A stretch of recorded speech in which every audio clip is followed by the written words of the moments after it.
Hi Mountain Wargamers, it's Brandon JP with Mountain Wargaming. Today we've got a tournament report for you. This tournament took place on February 17th at Fama's Comics and Games in Beckley, West Virginia. One of our proud supporters. At that tournament, Mountain Wargaming had a really good showing. JP here got first place. Tony from our previous battle report got second place, and I got third. Before we dive into the tournament report though, we got a few things we would like to talk about. First off, we're going to be doing a giveaway. We're going to be giving away a Space Marine Tactical Squad box. You know, we chose this because it's a nice kind of vanilla thing. It can be a good starter point for your army if it's any different chapter. A lot of great bits, so it's real good. To enter the giveaway, all you have to do is comment, like, subscribe, and share. So just a comment and 3 little clicks, you'll be entered. We'll announce the winner of the giveaway on a video closer to the next tournament. So comment on this video that you're watching now, and like you said, those 3 little clicks, and you're entered into the giveaway. We're going to announce that at the tournament on the 31st.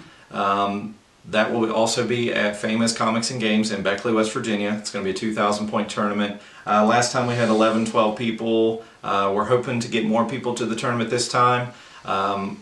Whenever there's an event posted on Fama's Comics and Games, try and click that you're going to that if you are, or let us know on our Facebook that we're going to be expecting you, so we'll have a table set up for you so you can play some games and throw some dice with us. So we're trying to increase that number. You know, last tournament we did have 11, which is a big step up. You know, the past couple of years we were only having 5 or 6 people coming to the tournaments. You know, the scene kind of died down a little bit, but we're building back up. We're getting more players out. You know, 8th edition really revamped a whole lot of people's interest in it.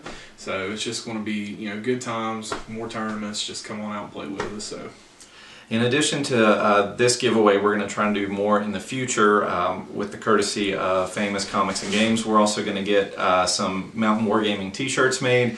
We're going to be giving those away to our giveaway winners as well. And we're also going to sell those shirts at cost. We're not going to make any profit from them, just so we can build the Mountain Wargaming team. And we'd like to get you guys more involved so you can come play with us, see you at tournaments. Maybe we could go to some big events together. That would be really fun. Yeah.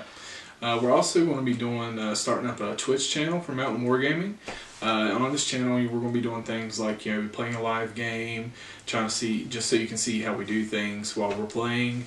Also do some painting and modeling on it, so you can get an idea of how we go about that. A little bit of tutorial stuff, not a whole lot, just to kind of give you an insight on what we do when we're modeling and painting, things like that. So you can come in, chat with us, ask us any questions you need, and just see us throw some dice, work on some models. So it'll be a real fun time. Yeah.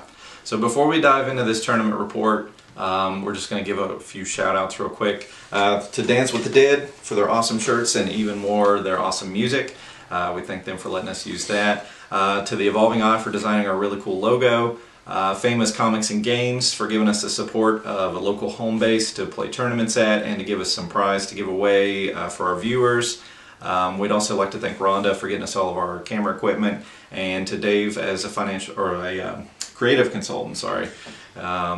So we're going to dive into our tournament report now.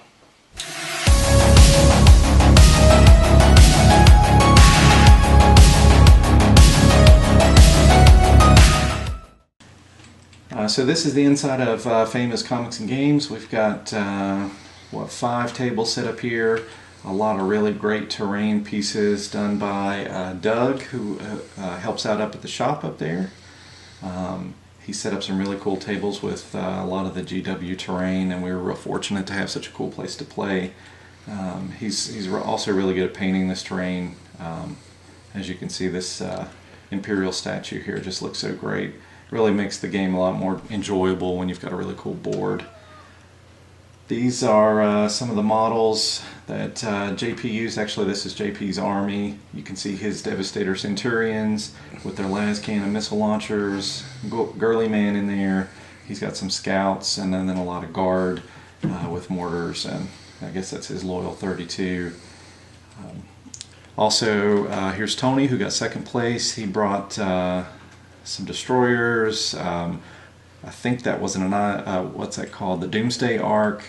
a couple of the planes, and then the new Seraptech Heavy Construct, which is just a monster. He's been wrecking face with that thing. And here's my list. I brought Renegades and Heretics. That's something that you will never hear on a battle report. I've got a battalion here, and I brought some heavy mortar squads, quad launchers, and then the bulk of my army was a super heavy detachment with a Khitan Demon engine and 2 Renegade Knights with the dual Gatling cannons and the missile launchers. They're pretty mean. They did all of my work, but those mortars, don't underestimate them. They did really well. And then this is a picture that I included from my first round opponent. He had a cool Desert Scheme Imperial Guard army going on, and so I'm going to move into the first round now.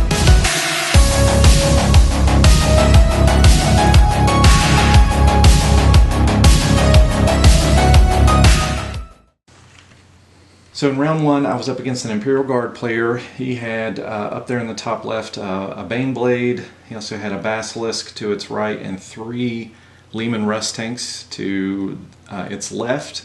He had a small infantry squad in front, and then over there between those 2 Imperial bastions, he had a couple of wyverns hiding in the back with some chimeras that were full of scions, so he had a bunch of nastiness on both sides of the board.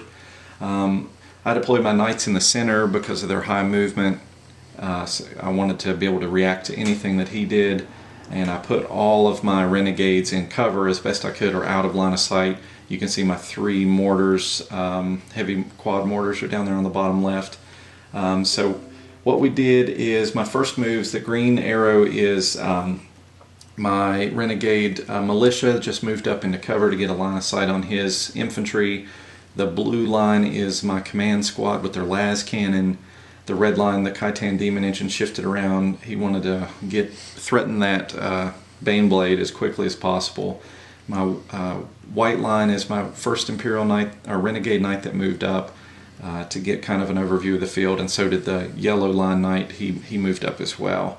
And this is a picture after my shooting phase, and what you can notice is the Baneblade is gone. I put absolutely everything into that Baneblade. The Khitan shot his Gatling cannon, both Knights shot their dual Gatling cannons, both missile launchers, and my command squads shot their las cannons, and I even shot my mortars over there. I took out that infantry squad that was in front of the Leman Russes, and I took out the Baneblade to the wound. He re-rolled the very last wound with a command point and still failed it, so almost didn't take it down, but it was either ignore it or pour everything into it, and I chose to pour everything into it, maybe to kind of get a little bit of demoralizing going on, and that's what seemed to happen because it kind of set the tone for the game. He shot back. He killed a lot of my infantry that had moved up. He put some wounds on that Khitan. You can see the dice on his base. So in return, I kept the pressure up with my knights. The Khitan moved up over that defense line. I had a mortar move around to gain a bead on that infantry squad in the top right. That's the green line down there. My white knight moved straight up the middle, and my yellow knight moved around towards his flanking squad. These lines indicate where I shot with everything. The Khitan shot into the Leman Russ that was right in front of him. The green line is my mortar that shot across at the infantry. The blue line is my my command squad shot their las cannon into that Leman Russ Punisher, and my knights all poured into either the wyverns or the chimeras that he had moved up with. So what we've got here is what it looks like after 2 of the Leman Russes were destroyed. I destroyed the Chimera, and some Scions popped out. All I did was move up to engage those Scions. The Khitan moved up to threaten both the Basilisk and the remaining Leman Russ, and the Yellow Knight moved up to threaten the infantry that were pouring out of the Chimeras. So I moved the Khitan over on my 3rd turn to threaten both of those tanks, depending on what my shooting phase would do. I wanted to make sure I got them both down because there was an objective right there you can see in front of that black Lehman Russ. I wanted to make sure that there was nothing there that could contest that. So the Khitan moved over to the left with the red line there. The White Knight moved back to also threaten that objective. My green line there is my quad mortar that moved over to threaten more of the infantry that spilled out of those chimeras. The blue line is my secondary company commander who's trying to secure that objective in that little bunker there where the orange line is. And that squad that's following the orange line, they moved out of their cover to try and get that objective right in the middle of the field. So what happened here is I shot with my White Knight into the Lehman Russ and it explodes. The mortal wounds from it kill my Khitan, and then the Khitan rolled a 6 and also explodes, and the mortal wounds from that kill the Basilisk. So it was a huge chain reaction of explosions, and I lose my Khitan Demon Engine who only had 1 wound, but he lost Lehman Russ and the remainder of his Basilisk. So that really secured the flank over there on the left for me. All that was left was to try and mop up the stuff over here in the top right, and the Knights were more than able to do that. And so that the White Knight moved in to pressure what was left of the Scions, and the Yellow Knight moved in to just draw all the fire that it could, and it soaked up everything pretty much. And my first round I won, I think it was 12-5, I believe.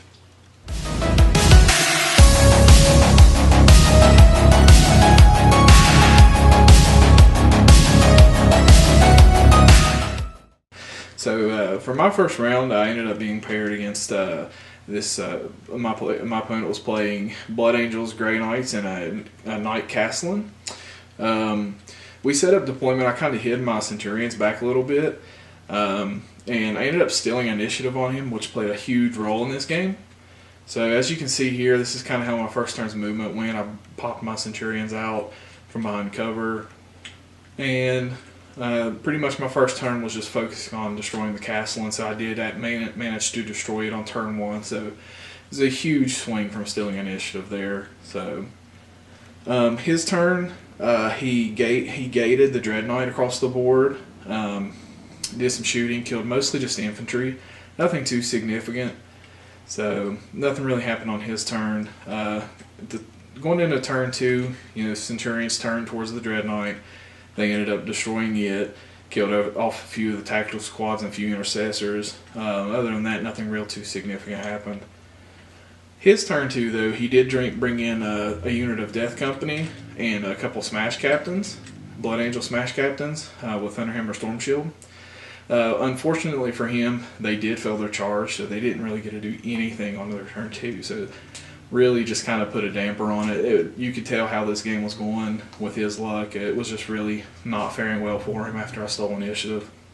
So on my turn 3, on turn 2 he did Gate of Infinity, his Drago across the board, who also failed his charge. So that's 2 gates, 2 failed charges. So nothing really happened too much from that. So going into turn 3, he had his Death Company, his Smash Captains, and Drago kind of threatening me. So I managed to take out Drago and all but one of the Death Company. So it was a really good turn, took out a lot of his forces there. So was looking good here. Going into his turn 3, the Smash Captains, they killed a few of my guys, not too many though, so nothing backbreaking. And that's really about it at this point. He didn't have much left on the board. He was popping shots with his intercessors and his tack squad, so nothing too significant. Going into turn 4, though, I managed to take out the remaining Death Company and also destroyed the 2 Smash Captains. So at this point, he's really on the back foot. Wasn't looking too great.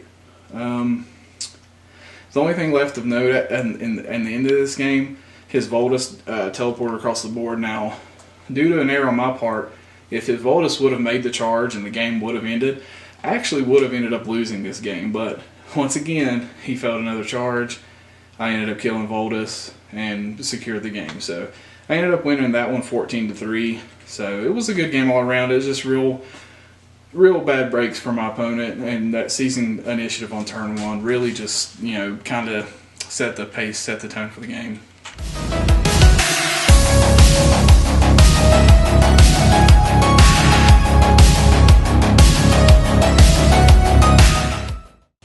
Okay, in round 2, I was squared off against an Ultramarine player. You can see up there he has a Storm Raven. He's got 2 Contemptors underneath it with Tigurius, and in that ruin in the middle he's got Cronus in a Predator with 2 other Predators. Gilliman is back there, and in that building in the top right he had Teleon with a squad of Scouts. So pretty much every Ultramarine character available, I'm up against it. I deployed most of my mortars down here in the bottom left, along with my command squads to try and get beads with my las cannons. The Knights again in the middle so that they could threaten the entire board with their high movement. So turn 1, Ultramarines, Tigurius has buffed some Contemptors. The Storm Raven moves up across the board to threaten my back lines. He shot a bunch into my Kitans. I guess he was more worried about the high strength weapon on the Khitan, so he put some wounds on it. He used some command points to reroll some stuff, and he killed a command squad that was sitting up there in the top of the ruins, and he got first blood. My turn 1, I kill Cronus's tank, and Cronus hops out, and I put 4 wounds on another Predator. I think I moved up the center of the field, and I was a little too aggressive going after the Predators. I should have been more worried about the plane in my back lines, because it actually did some more damage later in the game. All it had in it was a 5-man tack squad. I thought, what can it do? But against Renegade Guardsmen, it can apparently do a lot.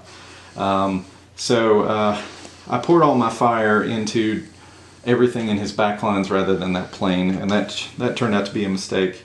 Turn 2, he uses the plane to jump down there in the bottom left corner to get behind my Warlord and my mortars, and he uses the rest of his Predators and his Contemptors and all that stuff to just wipe out the Khitan and one of my Knights. So it looks pretty grim. Top of turn 2, I'm already down, like 800 or 900 points of Knights, and I've got a bunch of crappy Renegades and Heretics and 1 Knight left.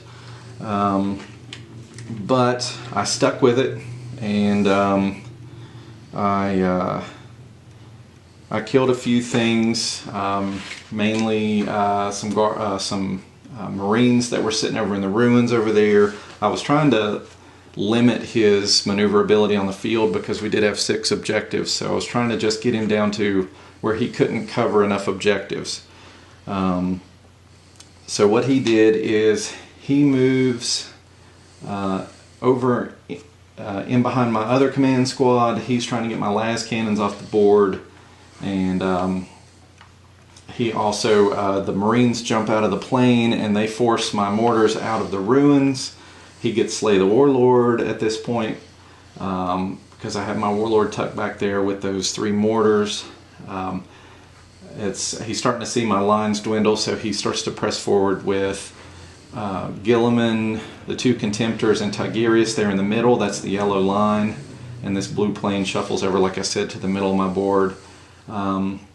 So the Knight, the one single Knight, takes out the plane. So I realized that I shouldn't have been, I guess in the first turn I was worried that I was going to waste shots on it and not kill it because it was hard to hit and all that stuff, but if one Knight can take it down, then surely all 3 of them would have been able to do it, and that could have changed the whole game. But that's something I'll take into the next time I play against a Storm Raven. So what happens here is I move my last commander and what was left of a little militia squad around to get an objective. It's hard to see in that gray building on the right. There's an objective between those 2 statues, so I wanted to make sure I had that one covered. And my Knight shot into that plane and killed it. So he advances forward with his Contemptors. One of his sole remaining Predator backs out of cover to get a bead on my Knight, and those Marines with the blue line down there keep pursuing my mortars and pushing them down. Somehow those mortars kept sticking saves, and he just could not kill those crappy militiamen that were gunning those mortars. So they lasted for like 2 or 3 turns more than they should have. So what I did is I stayed put with the knight and shot at the predator.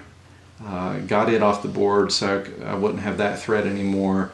I moved some militia up into the building so they could see out of the windows to shoot down at those tactical Marines that are now on my objective in my deployment zone. And I got them down to 1 Marine with guardsmen, with Renegade guardsmen hitting on 5. So I was very proud of killing 3 Marines with just a handful of militia. So he's still pressing the center of the field. He shoots up with his Kiri's assault cannons and just obliterates all the militia that I moved up to kill his Marines. Tigurius moves up that middle yellow line to get on the objective in the center of the board, and Gilliman moves up to support everything with his big reroll aura. So what I do at this point is I have the objective back there at that gray building, and he is holding 3 objectives. So if I can, or no, 2 objectives. If I can just remove him from 2 objectives, I can beat him. In that far distant building in the corner, he's got 2 Marines on an objective. And in that bottom left building where he wiped out my mortars, he has 1 Marine on an objective. So my knight moves up. He's got 3 objectives at this point. That's right, and I have 2. My knight moves up to contest Tigurius in the center, and I split my fire to kill 1 Marine in the bottom left, 1 Marine in the, or 2 Marines in the top left. I easily kill the guy in the bottom left. In the top left, he's got 2 Marines, 4 wounds to save, and he is at -2. I think I got this in the bag. I move around with my commander to secure that last objective. I feel like I'm gonna win here. 2 objectives to none, and negate his first blood and slay the warlord. But of course, he sticks 3 out of 4 of the saves. Needed him to just fail two of the saves in that top left building, and he stuck a save, and that's what stopped me from advancing on to 2-0 and go to play against JP in round 3. But it was a great game. My opponent did really well. He pressured me right where he needed to, and he had a nice, really threatening back line that was hard for me to advance against. So my hat's off to him as well. You know, the dice are what they are, but it was a really good game.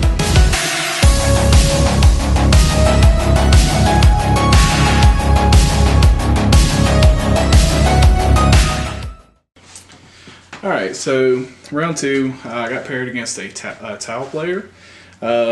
He had initiative originally, but he opted to go second. I guess kind of to see how I was going to play the game. But so I ended up just moving my Centurions up, you know, across the board, and my Scouts and also my Guardsmen. They kind of just were advancing across the board. So my turn 1 ended up being exceptionally well. So most of my small fire ended up just going into his drones, so I could put heavy fire into the Riptide. Ended up killing a whole bunch of them. Worked out really well. So the Centurions did what they do. They were able to pick up a Riptide on turn 1. So off to a good start. So then also had a Scout missile launcher who pot-shotted his Piranha and just rolled exceptionally well. 6 damage straight to the dome. So picked up his Piranha as well on turn 1. Then he decided to let a missile go through on his broadside instead of transferring it off onto a drone. And again, just 6 damage, picked up a broadside. So just a lot of luck on turn 1. Was able to pick up, you know, 3 big units, first blood. That kind of set the tone of the game. His turn 1 though, he made a real aggressive move with his commander. He shunted all the way across the board right behind Golemon. He fired 3 fusion blasters into him. I was kind of worried, but he ended up only taking him down to 3 wounds. So kind of got lucky there. And he actually killed 3 of my Centurions on his turn 1. So he kind of fired back, you know, had his own punch back there. Going into turn 2 though, I was able to bring a Centurion back with my Apothecary and killed the other Riptide. killed another broadside, took out his commander with Guillemot. So from that point on, it was just mainly, securing up objectives, taking out small fire, and finishing up the game. I ended up with First Blood, Slay the Warlord, and Linebreaker here. So it ended up being 18-3. So it's a pretty commanding victory.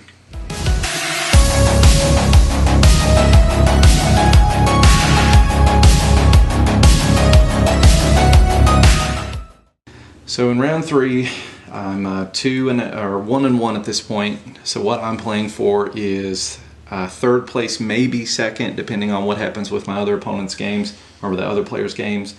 So I really need to pull this win out to try and place in the top 3. So this ended up being the Knight versus Knight game. I had the Khitan and 2 Renegade Knights. He has a Knight Gallant, a Knight Crusader, and a Knight Warden with 2 Armigers and 3 Smash Captains. That was his army, and it was just a lot of really hard punching stuff. He gets first turn. He moves up the field with his Gallant, which is the melee knight. He does not use full tilt, which I think he should have, because he's got to get a 12-inch charge if he doesn't use full tilt. So he moves up. There's his 3 knights in the center. The black one with the brown shoulder pad is his warlord. He's got the fist and the battle cannon. I think that's the warden. But he does not pass a charge. He moves up 3 slam captains. They're the ones circled in white. The ones circled in yellow are the 2 armigers that moved around to my flank to threaten my command squads with las cannons. So like I said, he does not make the charge with his Gallant because he's 12 inches away. He needed to roll 11 or 12, I think. Didn't get that.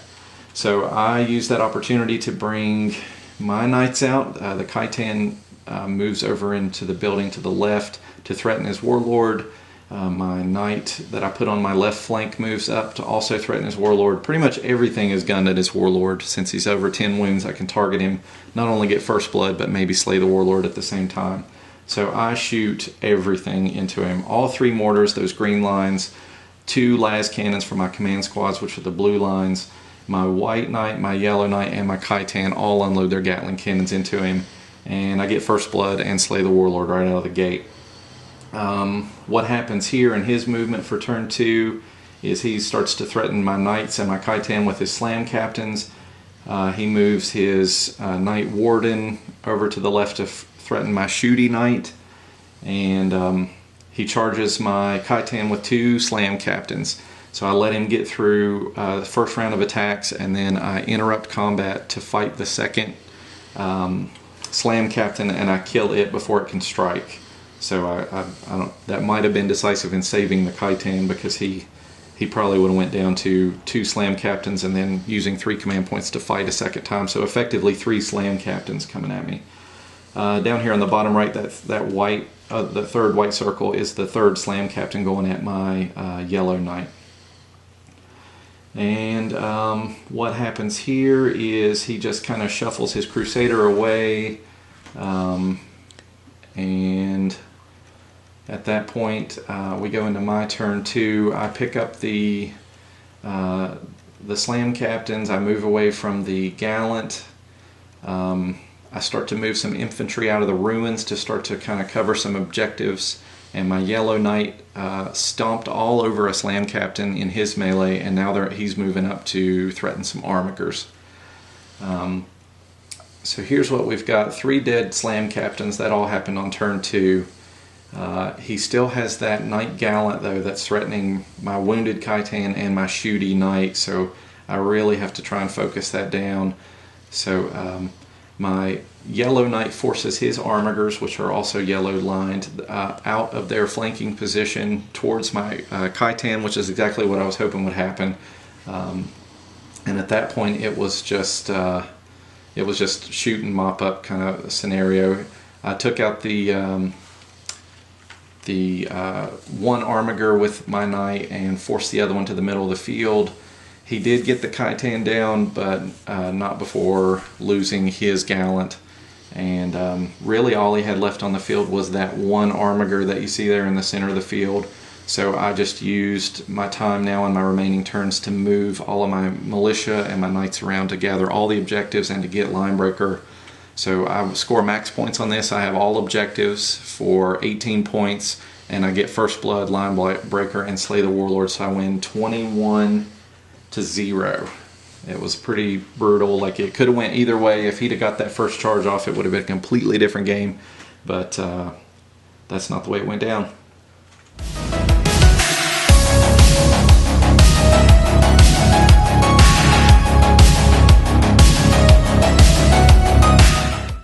So this round, I ended up kind of in a mirror match. It was Ultramarines against Ultramarines. It was actually Brandon's round 2 opponent. They had a real close game. It came down to the wire. So I could have just as easily been playing Brandon here for the top spot. But I ended up playing in a mirror match. So I had initiative. I didn't really get a whole lot of pictures from this round or the second round. So that's kind of my fault. I'll have more on the next tournament. But I had initiative, so my Centurions popped out from behind cover, and they ended up taking down his Storm Raven, which had a Contemptor in it and some other guys. Nobody really died from it, but it was a big boost because it kept a lot of his maneuverability down. And that's really all I did on turn 1, but I did secure first blood. So on his turn, he mainly just advanced up on me. His Contemptor and Predators, they were just killing off infantry and guardsmen. Nothing really at the core of my army died on turn 1, but I did lose a bunch of guys. He had a lot of assault cannons, a lot of shots. So my turn 2, my Centurions kept moving into more line of sight. They did take out one of his Predators and a Contemptor, so he wasn't able to kill shot after that. So it was a big swing again, and taking out one of the Contemptors also was another big swing because they were advancing up on me with Power Fist. You know, they could have hurt real bad if he got up on me. So. Now on his turn 2, he killed more infantry, but now he was able to see the Centurions, so he did take down one of my Centurions, so that kind of hurt some of my firepower. So at this point, we're still kind of posturing. We're both kind of advancing up. My turn 3, though, I did kill a second Predator. I put a whole bunch of wounds on the other Contemptor. I wasn't able to finish it off, though. So going into his turn 3, his Contemptor advanced further up, and as well as his Goemon. Now, his Contemptor died in Overwatch, which was really great for me. But we ended up having a Goemon slap fight with each other, so we kind of put wounds on each other, and they killed a few Centurions as well. So, you know, I kind of came out on the better. I kept some of my Centurions and my Goemon alive, so I was able to kind of just step back. I did kill his Goemon in turn 4. And the rest of the game basically was just me securing objectives, taking out some of his troops, and just making sure I'll hold on for the victory.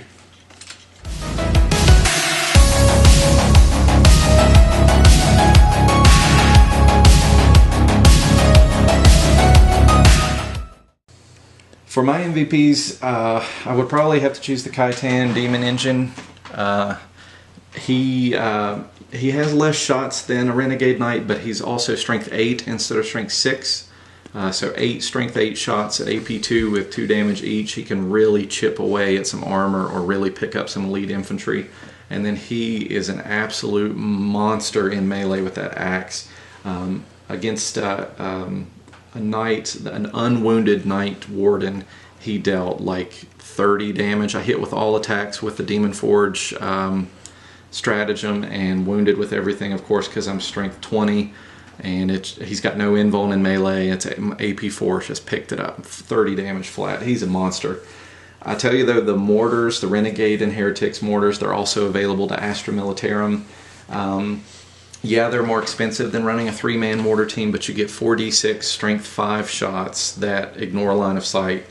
They're also on an artillery piece, so they're T7 when shot at, so they're a lot more resilient than a heavy weapons team. I would say that they are close second place. Well, I would say close third place because my 2 Renegade Knights put in quite a lot of work too. But they're definitely in the top 3 for this list as far as the work they put in. Very tough, took out a lot of infantry, even put some wounds on some knights, which is just amazing. They made their points back every single game.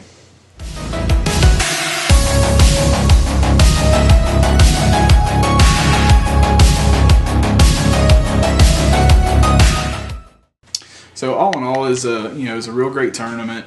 All of my opponents were very fun to play against. Had great games each time, but I have to say, hands down, my MVP was the Centurion Devastator unit. I had them loaded out with, each had 2 las cannons and the Centurion missile launchers. So that's like a 640 point unit, but every game they made back their points easily. They were so good all day. And they're tough, rerolling from Goemon. Also, if anybody does try to shoot at them, you have Tigurius' power that gives them -1 to hit. So just really, it was just all stars all day long.